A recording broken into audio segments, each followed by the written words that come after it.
Être à côté de quelqu'un qui est sur le point de mourir est sans doute le plus grand rappel sur la vraie valeur de la vie. Et à ce moment précis, ton argent ne sert à rien, tes biens ou même tes enfants ne peuvent rien pour toi. Certains l'ont déjà vécu, mais imaginez-vous à côté de la personne que vous aimez, tes parents, tes enfants, ton mari, ses dernières respirations, votre dernier contact. Alors que l'ange de la mort arrive dans votre pièce, leur regard se fixe et regarde dans une seule direction, comme si quelque chose était sur le point d'arriver. Et le prophète sallallahu alayhi wa sallam nous dit que certaines personnes, quand elles sont sur le point de quitter ce monde, les anges de la miséricorde viennent vers eux. Et certaines personnes réagissent comme si quelque chose d'horrible arrive. Ses yeux se lèvent, et puis plus rien.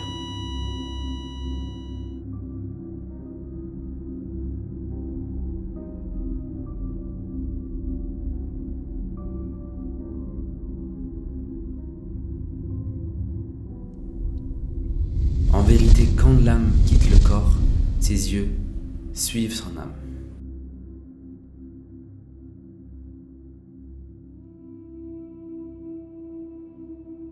Notre prophète sallallahu alayhi wa sallam nous donne une métaphore. Il dit, l'âme d'un croyant sort comme l'eau qui coule d'une carafe. Et la sunna de notre prophète est de fermer ses paupières. Ce moment est si précieux parce que les anges qui prennent l'âme de cette personne disent Amin, Amin, Amin. Donc c'est le meilleur moment pour invoquer Allah pour cette personne.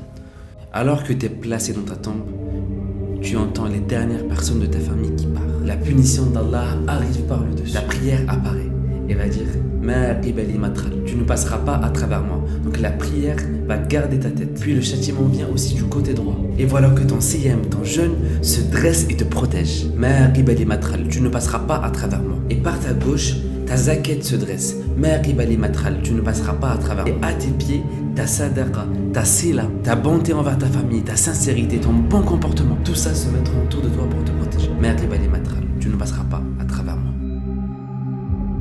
Le soleil va apparaître comme s'il était sur le point de se coucher. C'est presque Maghrib. Et le croyant qui se relève à une heure pareille, la première chose qu'il va se dire c'est est-ce que j'ai fait ma prière? Et d'un coup tu entendras une voix qui te dira assis-toi. Donc tu t'assois. Et deux anges vont apparaître devant le défunt. Je ne vais pas m'attarder sur leur description physique, mais notre prophète qui lui avait l'habitude de voir des créatures terrifiantes comme par exemple des djinns ou même des créatures de l'enfer, il va quand même décrire ces anges-là comme étant terrifiants. Et ils te diront assis-toi. Et le croyant va leur demander laissez-moi prier. Parce que je rappelle, il pense que c'est l'heure de salat de Maghrib. Les anges vont lui dire on va te laisser, mais d'abord tu dois répondre à nos questions. Men rabbuk, qui est ton Seigneur? Ma dinuk, quelle est ta religion? Men nabiyyuk, qui est ton prophète?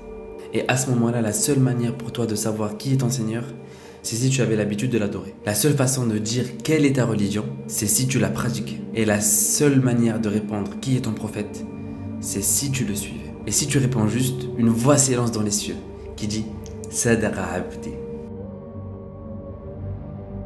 Et aussi un hadith où les deux anges de la tombe, qui à la base étaient terrifiants, ils vont dire on savait que tu allais dire ça, on savait que tu allais répondre juste. Et la récompense d'Allah arrive. Allah Azza wa Jal appelle. Habillez-le avec les habits du paradis.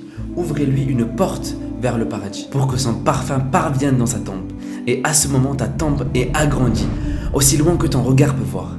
Alors que tu es allongé avec ces magnifiques vêtements que Dieu t'a donnés, avec une fenêtre qui donne sur ta place au paradis. C'est comme si tu y étais. Un visiteur vient te voir.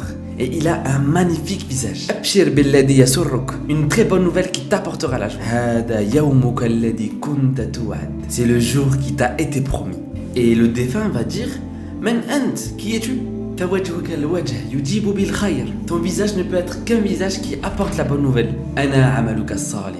Je suis tes bonnes actions. Maintenant, imaginez juste quel visage pourrait incarner vos bonnes actions. Par la permission d'Allah, si vous agissez dans l'obéissance d'Allah, imaginez la représentation de votre Coran, de vos prières, de vos aumônes, tout ça rassemblé dans une seule personne. Et subhanallah, à partir de ce moment-là, elles sont personnifiées. Et ça va être ta plus grande source de compagnie.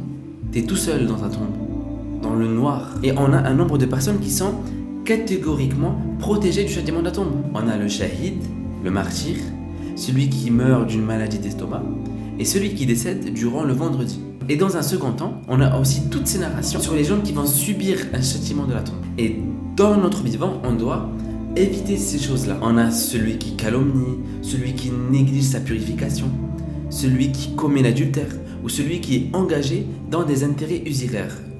Riba, préservez-vous.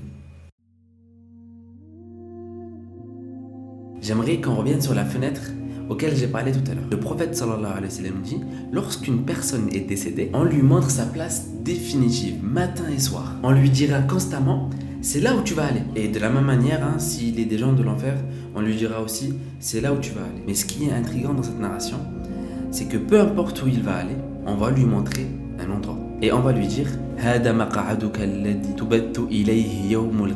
c'est l'endroit auquel tu seras envoyé le jour du jugement. Et le croyant, avec tout le bagage qu'Allah lui a donné, la vue sur sa place au paradis, le parfum qu'il a dans sa tombe, et il verra sa place le jour du jugement dernier. Et là il sera rassuré, il va dire, Rabbi aqim sa'a, Rabbi aqim sa'a. Mon Seigneur, fais venir l'heure. Mon Seigneur, fais venir l'heure. Il n'a qu'une seule hâte, rejoindre son Seigneur, Allah, et sa place que Dieu lui a promis, dans un endroit où ni fatigue, ni tristesse, ni trahison, ni même déception orale. Un endroit où on sera tous proches de notre Créateur. Celui qui nous a designé, celui qui nous a donné la vie.